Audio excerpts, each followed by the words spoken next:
Assalamualaikum warahmatullahi wabarakatuh. Bismillahirrahmanirrahim. Alhamdulillahirabbil alamin. Allahumma shalli ala nabiyyina Muhammadin wa ala alihi wa ashabihi ajma'in. Rabbi zidna ilma wa akhidna bis-shalihin. Bapak Ibu jemaah salat subuh yang dirahmati Allah. Alhamdulillah kita bersyukur kepada Allah berkat izin dan irodahnya subuh ini kita bisa hadir di rumah Allah yang mulia ini. Subuh ini kita bisa hadir di majelis ilmu ini. Mudah-mudahan hadir kita di majelis ini akan menjadi sebab turunnya rahmat Allah Subhanahu wa ta'ala. Amin ya rabbal alamin. Salawat wa salam sama-sama kita sampaikan kepada qudwah uswatun hasanah kita, panutan abadi kita, Nabi Muhammad sallallahu alaihi wasallam. Mudah-mudahan kita semua termasuk umat yang setia, umat yang mencintai Nabi, dan mudah-mudahan Nabi mencintai kita. Bapak Ibu sekalian yang dirahmati Allah, kita akan sama-sama mengkaji atau mentadabburi Al-Quran. Kita akan mengkaji Al-Quran surat At-Taubah, surat 9 ayat 111 sampai 112. Ini ayat yang saya bacakan di rakaat awal salat subuh tadi, di mana ayat ini menjelaskan tentang esensi makna jihad, dan ayat ini juga menjelaskan ada beberapa golongan manusia yang akan dirindukan oleh surga Allah Subhanahu wa ta'ala. Mudah-mudahan kita termasuk di dalamnya. Amin. A'udzu billahi minasy syaithanir rajim. Inna Allaha ashtara minal mu'minina anfusahum. Inna Allaha ashtara minal mu'minina anfusahum wa amwalahum bi anna lahum jannah yuqatiluna fi sabilillahi fayaqtuluna wa yuqtalun wa'dan 'alayhi haqqan fit tawrati wal injili wal qur'an wa man awfa bi'ahdihi min Allahi fastabshiru bi bay'ikum alladhi bay'tum bih wa dhalika huwal fawzul 'azim. التائبون العابدون الحامدون السائحون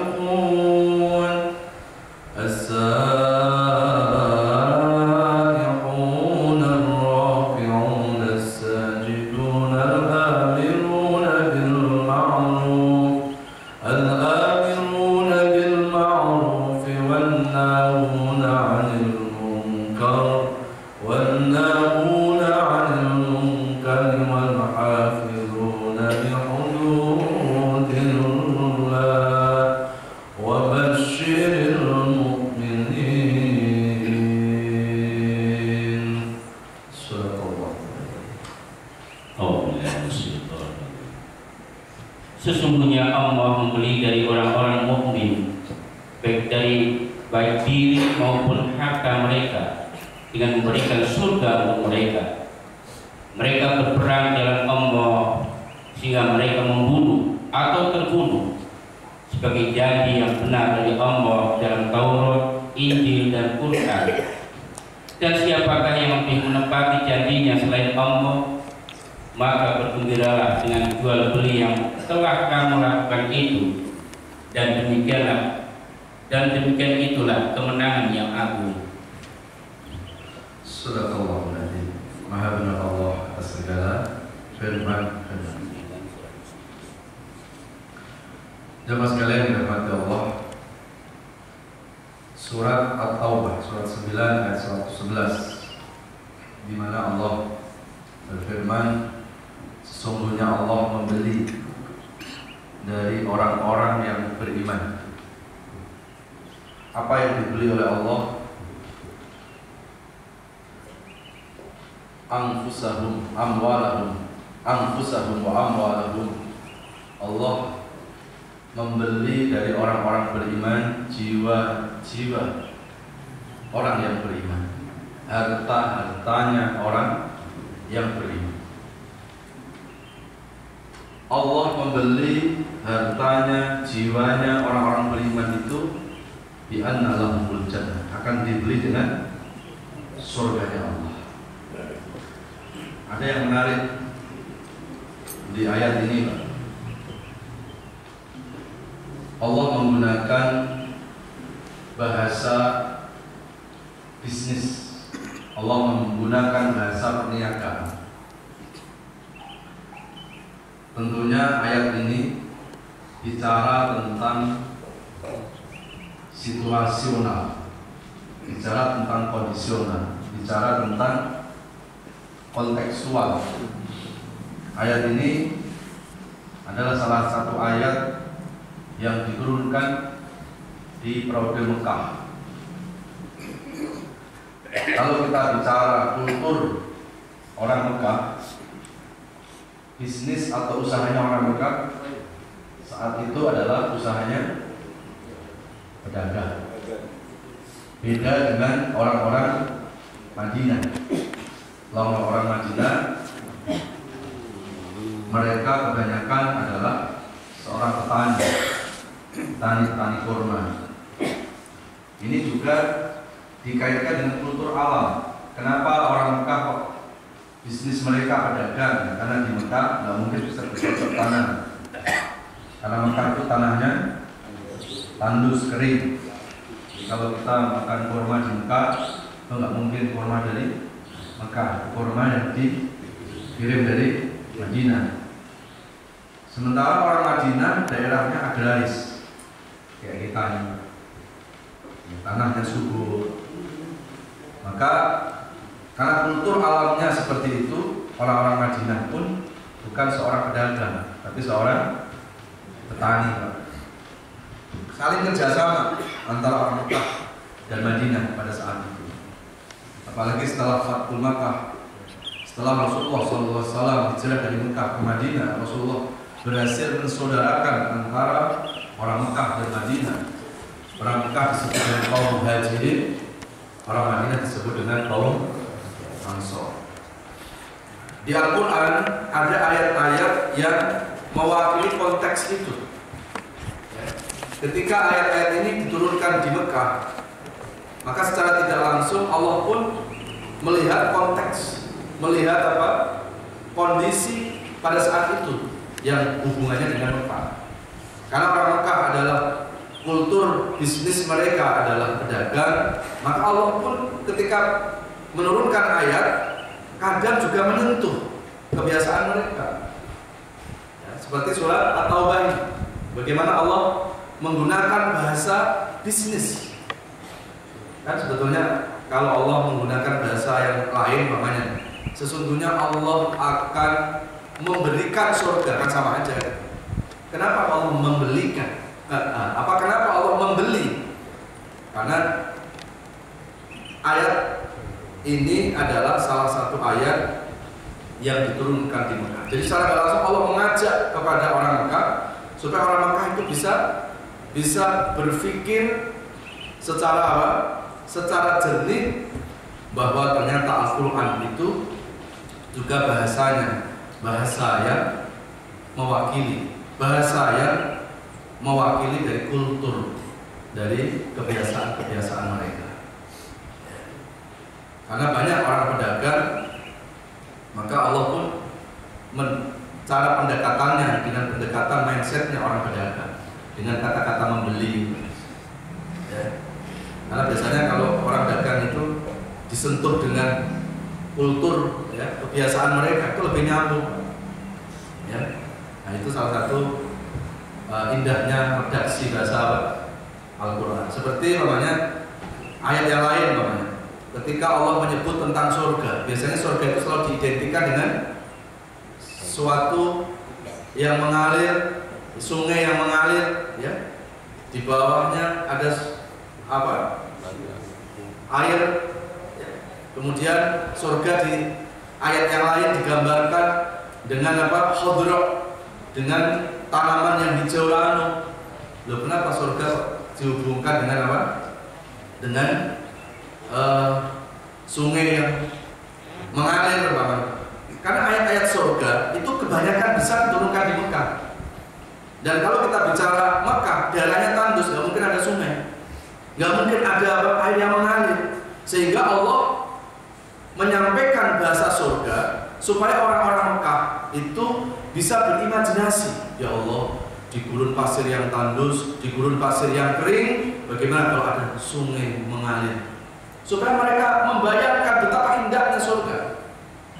Itu cara Allah tuh memancing imajinasi. Jadi jangan ketika bicara surga terus kita bayangin, nah, surga kan cuma sungai mengalir. Nggak bisa. Ini kaitan dengan konteks ketika Allah turunkan pada saat itu.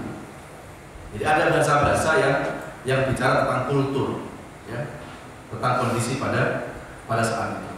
Terus ada ayat-ayat yang bicara tentang apa? Namanya seperti ayat tentang sedekah. Dengan kebanyakan ayat sedekah itu diturunkan di Makkah. Memang ada diturunkan di Madinah, tapi kebanyakan besar ayat sedekah itu diturunkan di Mekah. Sehingga ketika Allah menyampaikan perintah sedekah, langsung Allah lihat hitung-hitungannya. Karena orang Mekah pedagang, biasanya pedagang suka hitung-hitungan. Nah, jangan kemudian ketika kita bersedekah terus kita selalu hitung-hitungan, jangan. Jadi ini ayat-ayat yang bicara tentang kontekstual. Jamaah sekalian yang dirahmati Allah Subhanahu wa taala. Nah, kemudian kita kembali ke surat At-Taubah. Allah menggunakan bahasa bisnis. Allah menggunakan dengan bahasa membeli. Tapi kan ada perbedaannya, Pak. Kalau orang itu berbisnis, keuntungannya apa? Keuntungannya adalah uang. Kalau di kita rupiah, kalau di Arab apa? Real. Tapi Allah di sini tidak menggunakan keuntungan berupa materi. Allah menggunakan bahasa bisnis yang menarik apa? Keuntungannya adalah surga. Ya. Allah membeli dari hartanya orang beriman, dari jiwa-jiwanya orang yang beriman akan dibeli dengan surga. Jadi kalau orang berbisnis keuntungannya rupiah itu biasa, tapi kalau berbisnis keuntungannya surga itu luar biasa. Dan apa bisnis yang menguntungkan surga itu? Karena kita lihat perang umat Islam pada masa itu kebanyakan terjadi di Pulau Mekah. Walaupun di Madinah ada beberapa peperangan, tapi tidak sedahsyat yang ada di Mekah. Karena memang Mekah itu awal perjuangannya Rasulullah. Kalau Madinah itu apa istilahnya? Hasil dari perjuangan dan pengorbanan Rasulullah Shallallahu Alaihi Wasallam. Orang-orang non-Muslim di Mekah dengan orang-orang non-Muslim di Madinah berbeda. Kalau orang non-Muslim di Mekah disebut dengan kafir harbi. Kalau orang-orang non-Muslim di Madinah disebut pada saat itu yang disebut dengan kafir zimmi. Ya. Bahkan di Madinah pun juga saat itu sudah ada kafir al-ahdi. Kafir harbi adalah orang-orang non-Muslim yang memang sengaja memerangi umat Islam. Orang Islam nggak ngapa-ngapain, diserang, dibunuh, anak-anaknya disiksa dan seterusnya. Itu kalau dulu pada zaman Rasul disebut apa? Kafir harbi. Dan ketika umat Islam menghadapi orang non-Muslim yang seperti ini, nggak boleh pasif. Disitulah turun ayat-ayat tentang jihad, ya, supaya umat Islam itu membela Islam, membela saudaranya. Itu terjadi di periode Mekah. Ya, makanya kaitan dengan jihad dalam konteks perang, ya, waktu di Mekah Allah turunkan surat Al-Baqarah, yaitu surat kedua ayat 190, A'udzubillahi minasyaitonirrajim, wa qatilu fi sabilillahi alladziina yuqatilunakum wa la ta'tadu innallaha la yuhibbul mu'tadin. Perangilah orang-orang non-muslim yang memerangi engkau, wahai Rasul, ya, yang memerangi umat Islam. Jadi tolong dipahami konteks jihad dalam makna perang itu bukan asal memerangi non-muslim. Jadi jangan sampai kita memahami perang ini seolah-olah ada orang non-muslim, kita perangi, kalau kita bisa membunuh mereka, kita pasti akan masuk surga. Harusnya lihat surat Al-Baqarah tadi. Jadi konteks perang itu bukan dalam kondisi aman, ya, bukan dalam kondisi aman. Makanya nih, seperti di masyarakat kita bisa berdampingan dengan orang non-muslim. Non-muslim pun menghargai kita, nggak pernah mereka mencoba untuk membakar masjid kita, ya, maka kita pun nggak boleh berusaha untuk membakar gereja mereka, karena kondisinya kondisi aman. Tapi kalau suatu saat, umpamanya tiba-tiba kita beribadah di halang-halang, Ustadz mau ceramah tiba-tiba didolimi dan seterusnya, pokoknya sudah mulai mengganggu ideologi kita sebagai umat Islam, maka umat Islam tidak boleh pasif. Ya. Maka turunlah surat Al-Baqarah itu, perangi orang-orang yang memerangi Islam.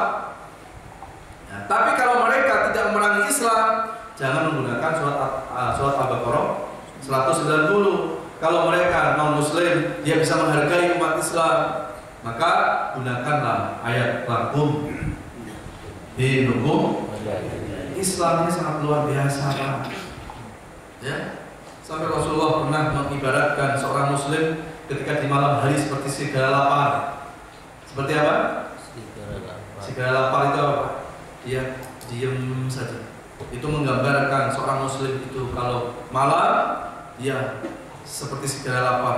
Dia lemas, dia tunduk, dia patuh di hadapan Rabb, di hadapan Allah di tengah malamnya ini. Tapi ketika di siang hari seperti singa yang kelaparan.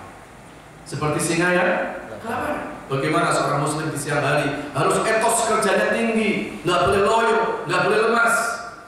Dan begitu juga ketika menghadapi musuh-musuh Islam. Ketika Islam sudah mulai diganggu, umat Islam sudah mulai didolimi, umat Islam tidak boleh pasif. Ya, disitulah peran apa tentang jihad. Jadi tolong jangan ketika Ustadz mengangkat tema jihad udah langsung serem saja. Ya, oh ini tema jihad berarti ngejak ke profilnya. Ya, berarti ngejak apa? Perang. Jihad itu jangan diartikan sempit. Ya, jihad itu jangan diartikan seperti teroris-teroris memahami jihad. Anak-anak muda didoktrin yang nggak begitu paham tentang dasar-dasar agama, sudah jelas anak muda ini lagi banyak persoalan, putus cinta, ya, gitu kan? Atau anak muda ini sudah dalam kondisi yang galau, ya, wajah nggak tampan-tampan amat, dan didekati sama teroris-teroris itu, udahlah daripada engkau hidup nggak jelas, ya, hidup apa? Hidup nggak jelas, mati juga nggak jelas juga. Dia nawarin, Pak, ini sebuah program. Kalau Anda mati dalam perjuangan ini, Anda akan dapat bidadari. Sudah, nggak usah nikah, nggak apa-apa sekarang.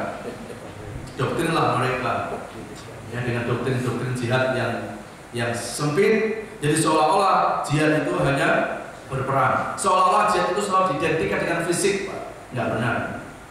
Kalau perang pada zaman Rasulullah itu salah satu jihad, yes, tapi jihad bukan satu-satunya perang. Ini harus dijelaskan. Ya, karena kalau kita buka di Al-Quran ada ayat-ayat yang bicara jihad tidak harus fisik kok. Namanya At-Taubah surat 9 ayat 100 surat At-Taubah surat 9 ayat 41 namanya. Itu jihad juga, tapi bukan dengan fisik. Infiru khifafan wa siqala wajahidu bi amwalikum wa anfusikum, jihadlah dengan harta. Nih masjid belum jadi nih, berjihad kita. Ya yuk kita bangun, kita jadikan masjid ini makanya. Ini pun berjihad dalam konteks bi amwalihim. Ya, ada lagi dalam hadis, ada jihadun nafsi, memerangi hawa nafsu. Ini bawaannya kalau ke masjid malesnya 6.000 setan umpamanya. Sudah sampai masjid pun masih lemah, dengerin pengajian baru 10 menit sudah muak 14 kali. Ya. 14 kali belum ada yang muak, ya 2 kali sudah ada. Kelihatan dari sini. Ibunya pakai mukena semuanya. Jadi kalau kita bicara tentang apa? Jihad, Pak, jangan diartikan jihad itu dengan makna yang sempit. Jadi ada jihad dengan amwal atau bah 41, ada jihad nafsi seperti dalam hadis kama qala Nabi sallallahu alaihi wasallam raja'a min jihadis sughar ila jihadil akbar qalu wa ma jihadul akbar ya Rasulullah qala jihadun nafsi. Ya, kita telah perang dari perang kecil akan menuju perang besar. Dan sahabat bertanya, ya Rasul, perang besar apa lagi? Pada saat itu sudah habis perang Badar. Perang apa yang besar ini ya Rasulullah? Perasaan saya ini perang cukup besar dan kita ini belum sampai istirahat dari perang, kok akan menuju perang besar? Perang apa lagi ya Rasulullah? Maka Nabi menjawab, jihadun nafsi, perang terhadap hawa nafsu kita. Ya. Jadi ini dalam memahami makna apa? Makna jihad. Tapi konteks dengan surat At-Taubah, surat 9 ini khusus konteks dalam jihad yang maknanya adalah perang. Ya. Karena ini jihadul kubro, jihad yang sangat besar. Ya. Jadi kalau makanya kita mau buat klasifikasi, maka jihad yang paling besar adalah perang tadi, karena ini mengorbankan segala-galanya. Makanya secara khusus Allah menjelaskan orang yang berperang di jalan Allah, mereka terbunuh atau membunuh. Bisa digarisbawahi. Jadi ketika perang membela agama Allah, mau orang itu terbunuh atau membunuh, tetap masuk surga. Gitu loh. Makanya tidak ada istilah gini, tidak ada kasihan ya di Palestina itu umat Islam kalah tuh perang sama Israel. Kenapa? Umat Islam banyak yang wafat. Terus kita mengatakan seolah-olah kemenangan di pihak orang. Tidak ada, jihad itu kalah, Pak. Tidak ada perang walaupun orang Islam itu terbunuh, terus kemudian kita katakan umat Islam kalah, umat Islam tiarap. Tidak ada istilah kalah. Terbunuh pun masuk surga. Apa yang kalah? Membunuh, ya udah jelas. Iskariman, aumud, syahidan. Itu moto jihad. Hidup mulia ataupun mati dalam keadaan syahid. Hidup tidak ditekan. Coba Bapak Ibu bisa bayangkan kalau hari ini subuh-subuh ini kita bisa sholat dengan tenang, duduk dengan tenang, depan kita ada kopi, ada teh. Apakah kita pernah berpikir bagaimana saudara-saudara kita yang ada di Rohingya sekarang ini?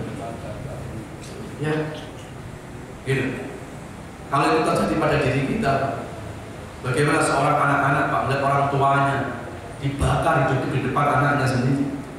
Bagaimana anaknya dicincang-cincang, anaknya dibakar di depan orang tuanya sendiri? Ya, saya ada teman yang sudah sampai di sana. Ya, saya telepon, kemudian saya cocokkan, saya WA, ini gambar asli apa enggak? Tolong tanyakan sama orang-orang Rohingya. Jangan-jangan nanti banyak berita hoax. Ya, yang potong-potongan, yang dibakar, yang ada seorang ibu Pak, yang kita lihat cukup viral videonya, ya, yang sudah dibunuh sama militan Myanmar. Kemudian anak dia masih punya anak kira-kira umurnya 1,5 tahun, dia nggak sadar kalau ibunya itu telah mati, ya. Dan begitu anak ini lihat ibunya seolah-olah dia lagi tidur, dia membuka baju ibunya, kemudian dia nenen, dia nyusu ibunya dan ibunya itu sudah tiada. Apakah pernah kita bayangkan, terutama ibu-ibu, Bisa dibayangkan. Dia nggak tahu apa salah ibunya, dan dia nggak tahu ibunya sudah mati. Saya kirim, saya cocokkan, ya. Dan dia bilang, coba tanyakan gambar-gambar ini. Nah, dijawab semuanya benar. Ya. Bagaimana yang di laut, mungkin ini ada yang bilang ini kejadian sudah setahun yang lalu, pas itu ada juga. Dia bilang enggak, ini baru yang sekarang. Benar-benar terjadi, bukan hoax. Ya. Jadi makanya saya sarankan kalau kita nggak bisa berjihad di sana, ya sudah, apa kita tadi habis subuh, saat subuh kita doa nazilah tadi, itu bagian dari keprihatinan kita. Jangan sampai sudah jelas keadaan Islam di rohnya seperti itu, kita jihad enggak, bantu uang juga enggak, datang ke sana juga enggak, doain juga enggak. Nasi karantina kita makan sarapan pagi nasi uduk 3 piring, ngambilin juga enggak. Coba, ini bukan kunut sembarang kunut, ini kunut nazilah. Kalau kunut nazilah semua ulama sepakat Rasulullah pernah melakukan ketika dalam kondisi-kondisi genting, Pak. Jadi jangan dianggap ini seperti kunut-kunut yang masih ada perbedaan. Ya, Syafi'i kunut, Ahmad bin Hanbal kunut. Kalau kunut nazilah 4 mazhab semuanya nggak ada yang tidak setuju. Jadi kita melakukan sesuatu harus berdasarkan ilmu. Jangan mentang-mentang oke. Sebetulnya masalah kunut ya yang mazhab Syafi'i atau mazhab Ahmad bin Hanbal itu nggak ada persoalan, silahkan kunut pun silahkan, nggak pun nggak apa-apa. Tapi ketika bicara kunut nazilah, kok yang ngikuti Ahmad bin Hanbal kak kunut nazilah pakai ilmu siapa? Ahmad bin Hanbal itu ketika dalam kondisi genting pakai kunut nazilah karena Rasulullah pun melakukan itu. Ya, jadi jangan kemudian saya kan ikut Ahmad bin Hanbal, jadi saya nggak pakai itu kalau kunut biasa. Ya. Kalau kunut nazilah semua mazhab sepakat, tidak ada yang menolak karena itu dalam kondisi ya yang sangat genting, yang sangat emergency. Ya, jemaah sekalian yang dirahmati Allah Subhanahu wa taala. Kemudian kita bisa lihat lagi betapa Allah memberikan apresiasi kepada orang-orang yang berperang di jalan Allah, mau mereka terbunuh atau mereka membunuh. Coba kita lihat di surat yang lain, Al-Baqarah surat kedua ayat 154. A'udzubillahi minasyaitonir rajim. Bismillahirrahmanirrahim. Wa la taqulu liman yuqtalu fi sabilillahi amwatun bal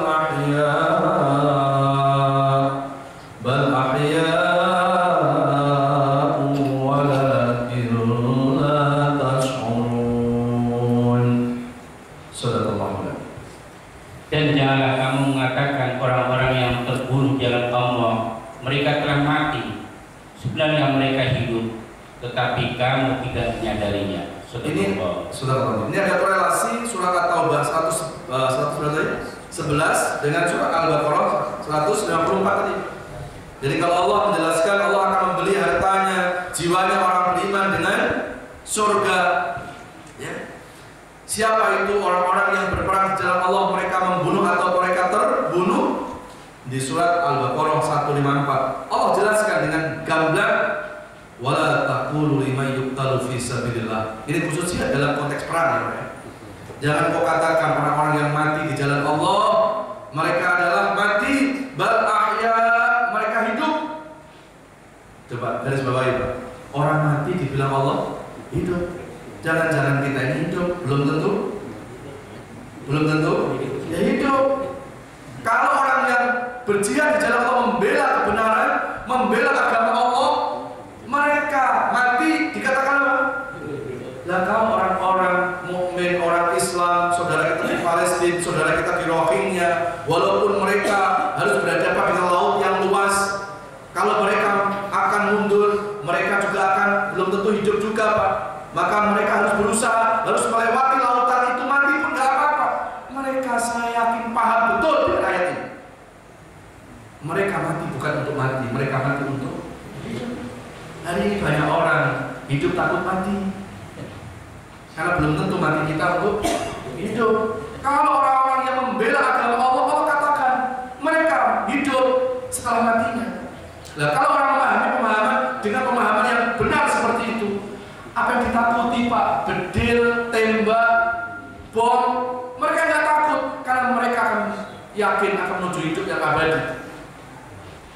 Belum lagi kalau kita buka di dalam sebuah hadis, ruhnya orang-orang mati syahid, begitu wafat mereka langsung ditangkap oleh burung-burung, ya, oleh burung-burung surga, dan nyawa orang-orang mati syahid itu akan dibawa mondar-mandir oleh burung itu di tangan-tangan surganya Allah Subhanahu wa Ta'ala. Ya. Pernah ada satu kisah Rasulullah pernah menjelaskan ada beberapa sahabat yang disebutkan Rasul min ahlil jannah, termasuk ahli surga. Di antaranya adalah disebut paman Rasul sendiri, yaitu Hamzah. Dan yang kedua ada yang namanya Mus'ab bin Umair. Ya. Yang ketiga adalah Hamzah. Ada Zulaibib. Itu sahabat-sahabat Rasulullah min ahlil jannah. Kita lihat sejarahnya Mus'ab bin Umair. Mus'ab bin Umair, seorang sahabat Rasulullah SAW yang meninggal dalam perang Tabuk. Ya. Beliau ditugaskan Rasulullah untuk membela bendera. Biasanya membawa bendera itu bukan hanya membawa bendera, ini menjamin ya kelangsungan perang itu berjalan kalau bendera itu masih kelihatan di atas. Tapi begitu bendera itu turun, itu perlambang bahwa Islam itu sudah dalam kondisi lemah. Berarti yang dipilih Rasulullah untuk membawa bendera itu sahabat-sahabat yang badannya kekal, badannya kuat. Nggak cuma hanya kuat badannya, kuat imannya, supaya ketika terjadi peperangan dia tetap bertahan untuk membawa bendera, nggak boleh jatuh bendera itu. Ya. Namun Mus'ab bin Umair diberi tugas Rasulullah itu. Akhirnya dalam perang itu Mus'ab bin Umair pun ya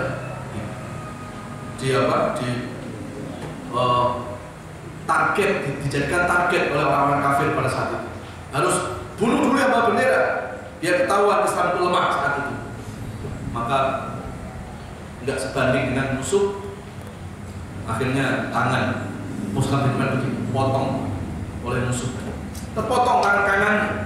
Mus'ab bin Umair pun nggak langsung meletakkan benderanya, tapi dia pegang dengan tangan kirinya sambil dia melawan musuh-musuh itu. Akhirnya dipotong lagi, dipenggal lagi tangan kirinya, dua-duanya potong Pak. Dia pun nggak mau jatuh bendera. Dia pegang dengan gigi gerahamnya, dan kemudian sambil lari dia membawa bendera perang itu.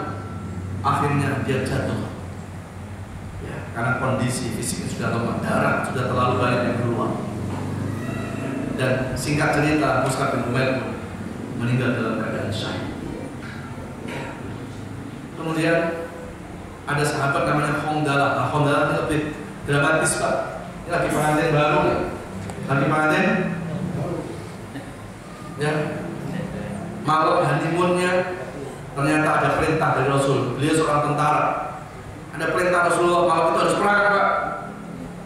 Hamzah pun tidak ambil pikir panjang, langsung saat itu dia bilang sama istrinya, istriku, saya harus berani untuk memenuhi panggilan Allah dan Rasul. Selamat jalan, selamat tinggal istriku, kita akan ketemu di surga nanti. Malam pengantin baru. Coba kalau kita Oke. tanggung sebagian tinggalkan istrinya Pak. Begitu cintanya Hamzah kepada Allah dan Rasul. Dan ternyata Pak benar Pak, itu adalah akhir dari kehidupan Hamzah. Hamzah pun terbunuh. Dan ternyata Pak, cerita istrinya nih, Hamzah dalam keadaan junub. Dalam keadaan apa? Namanya pengantin baru. Dalam keadaan junub. Kemudian sampailah kabar ini kepada para sahabat, dan sahabat menyampaikan kepada Rasulullah, ya Rasulullah, sahabat kita Hamzah telah gugur, telah wafat. Kasihan ya Rasulullah. Loh, Kata Nabi, kenapa kamu kasihan? Kata istrinya, ya, yang pertama dia dalam keadaan pengantin baru. Yang kedua, kata istrinya dia dalam keadaan junub. Berarti dia meninggal saat itu masih berhadas. Dia masih punya hadas besar. Bagaimana hukumnya kalau orang meninggal masih dalam keadaan berhadas? Berarti belum suci meninggalnya dia. Apa jawab Rasulullah? Nggak usah sedih kalau ini gara-gara itu. Barusan malaikat Jibril mendatangi aku dan memberitahukan bahwa jasadnya Hamzah sudah dimandikan oleh ribuan para malaikat Allah Subhanahu wa Ta'ala. Inilah pahala syahid. Ya.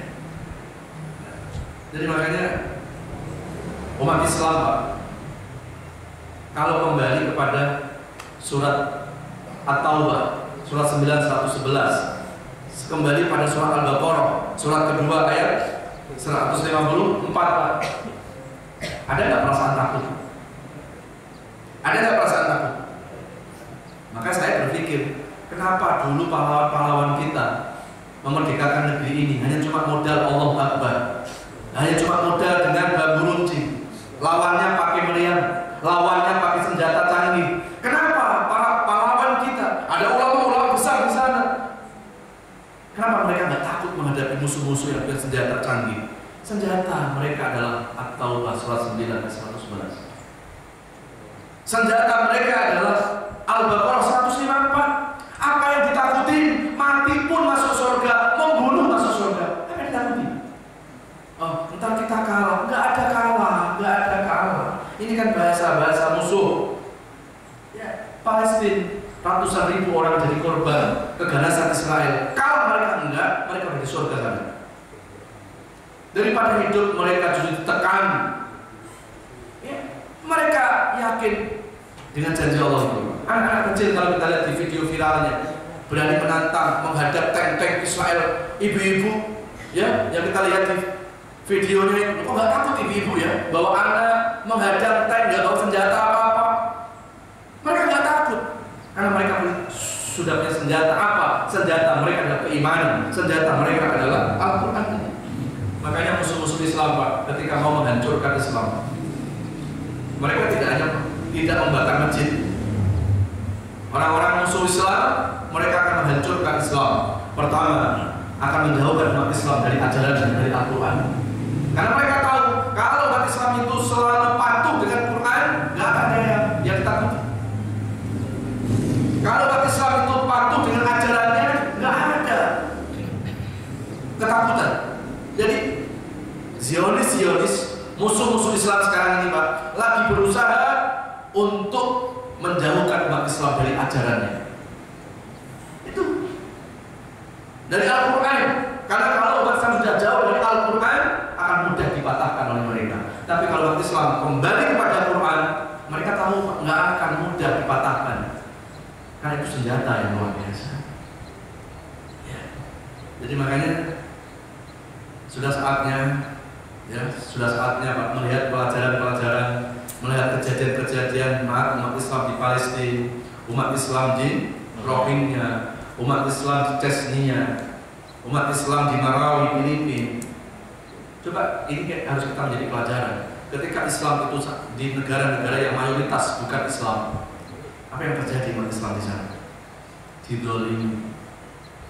Ya, di Amerika sendiri, Donald Trump juga begitu. Pernah dia melarang Islam nggak boleh masuk ke Amerika. Ini harus menjadi pelajaran buat kita. Loh, kita kan di Indonesia mayoritas. Apa bangga kita? Nggak bisa. Ya, berapa banyak? Kalau istilah mayoritas itu kan jumlah orang Islamnya. Tapi bagaimana umat Islam yang benar-benar ya, menjalankan dengan ajaran-ajaran Islam? Jangan bangga kita bilang apa kita dibilang mayoritas, Pak.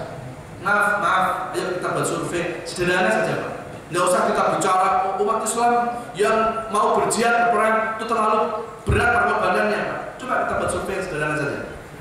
Dari rumah-rumah orang Islam saja, di tetangga terdekat kita saja.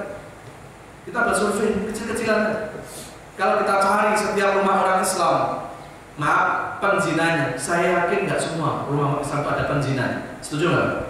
Kalau kita cari setiap rumah orang Islam yang kena narkoba, saya yakin nggak semuanya rumah umat Islam itu kena narkoba. Kalau kita cari setiap rumah Islam yang korupsi, tidak selamanya umat Islam di rumah itu korupsi. Tapi hari ini kita cari setiap rumah Islam yang tidak sholat, ada apa nih? Survei kecil. Sudah. Terus kita bangga dengan mayoritas? Nggak bisa. Bapak ibunya sholat, anaknya jam segini Pak masih pulas. Ibunya bapaknya tahajud bahkan ngaji di sini. Ya. Anaknya rajin ke masjid, bapaknya masih pulas, ada juga. Ya. Jadi kalau kita terus sekarang ini, kita ini mayoritas. Mayoritas jumlahnya Pak, kuantitasnya. Tapi kalau bicara kualitas, semakin hari semakin umat Islam yang sudah mulai pelan-pelan dijauhkan dari nilai-nilai agama, dijauhkan dari Al-Quran. Contoh yang belum lama ini, bagaimana Al-Quran dihina. Masih banyak umat Islam membela. Ya, itu udah jelas. Sementara kita umat Islam nggak pernah mengopo-opo Injil. Apa pernah? Ya. Begitu umat Islam reaksi, jangan begitu dong, toleransi dong. Malah kita yang jadi intoleran. Hati-hati. Jadi peristiwa-peristiwa yang ada di Myanmar, ya, di negara-negara Islam yang di situ minoritas, Pak, seperti itu keadaan. Jadi kalau ada yang bilang bahwa Islam ini nggak toleran, buktikan dong, jangan cuma ngomong. Kalau Islam dibilang nggak toleran, coba lihat orang-orang non-Muslim hidup di mayoritas orang Islam pasti terlindungi, ya kan? Pasti terlindungi. Coba kita lihat bagaimana umat Islam yang hidup di mayoritas non-Muslim. Islam yang minoritas, Pak. Saya belum lama dari NTT. Ya. Di sana Islam sangat minoritas. Ya, tidak ada yang saya datangi masjid itu boleh mengumandangkan azan untuk pakai pengeras. Sementara, maaf, gereja-gereja mereka dibangun dengan setinggi apa? Mereka mengeluarkan suaranya. Bahkan kelonteng pun setinggi apa itu dibunyikan saat-saat peribadatan mereka. Alasannya azan mengganggu, memang itu juga nggak mengganggu. Ini satu bukti. Jadi kalau dibilang Islam ini nggak toleran, buktikan. Banyak orang-orang non-Muslim tinggal di mayoritas Islam, pasti terlindungi haknya. Nggak ada orang sama membantai orang non-Muslim.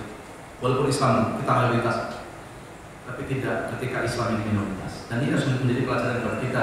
Jangan sampai Islam di Indonesia jadi minoritas. Loh, nggak bisa, kata siapa? Ya.